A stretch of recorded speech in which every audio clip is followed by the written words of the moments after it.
नाशिकचे विद्यमान खासदार हेमंत गोडसे यांच्याकडून पुन्हा शक्ती प्रदर्शन करण्यात आले। कार्यकर्त्यांना घेऊन वरच्या निवासस्थान गाठणार हेमंत गोडसे पुन्हा शिंदेंच्या भेटीला जाणार।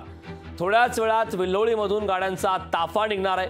छगन भुजबळांचं नाव महायुतीकडून चर्चेत आल्यानं शिवसैनिक अस्वस्थ झालेत। नाशिकची जागा शिवसेनेलाच मिळाली पाहिजे अशी मागणी देखील या दरम्यान करण्यात आली।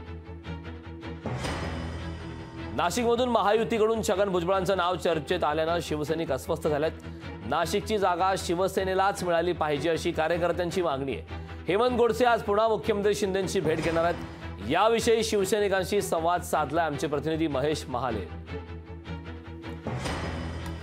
नाशिक लोकसभेमधून महाविकास आघाडीकडून उमेदवार जाहीर झालेला असला तरी महायुतीमधला पेच जो आहे तो कायम या ठिकाणी दिसून येतोय। तिन्ही जागांनी या ठिकाणी दावेदारी केलेली आहे आणि यासाठी आता नाशिकचे शिवसैनिक हे आक्रमक झालेले पुन्हा एकदा हेमंत गोडसे यांना उमेदवारी मिळावी यासाठी शक्ती प्रदर्शन केले जाते। मुख्यमंत्र्यांकडे भेट घेण्यासाठी चालले। आपल्या सोबत काही पदाधिकारी आपण त्यांना विचारूया। आपण खरं तर हेमंत गोडसे यांच्या उमेदवारीवर अजून शिक्कामोर्तब झालेला नाही, तुम्ही मुख्यमंत्र्यांच्या भेटीसाठी चाललाय, काय मागणी टाकणार? नाही, आम्ही मुख्यमंत्र्यांची यासाठी भेटी चाललोय का नाशिक जिल्ह्याचा इतिहास आहे का रिपीट खासदार आतापर्यंत नाशिक शहराला कधी झालेलं नाहीये, पण हेमंत आप्पांनी ते सुद्धा मोडून काढलेलं आहे आणि निश्चित हे हॅट्रिक सुद्धा त्यांची होणार आहे आणि निश्चित ही उमेदवारी घेऊनच आज आम्ही मुंबईला चाललोय।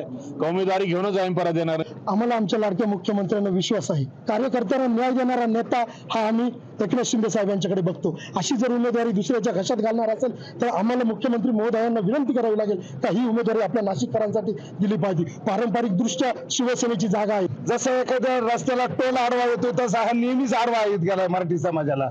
आमचं जाऊ दे, आमचं आयुष्य गेलं, पण आमच्या मुलाबाळांचा प्रश्न आहे त्याचं काय आणि कशासाठी विरोध आहे आणि या विरोधामुळेच हा उद्रेक होणार आणि उद्रेकाच्या पायाखाली म्हणजे भुजबळ साहेबांना तोडवल्याशिवाय ही जनता सोडणार नाही। महायुतीकडून कोण उमेदवार जाहीर होतं हे पाहणं महत्त्वाचं ठरणार आहे। महेश महाले, लोकशाही मराठी, नाशिक।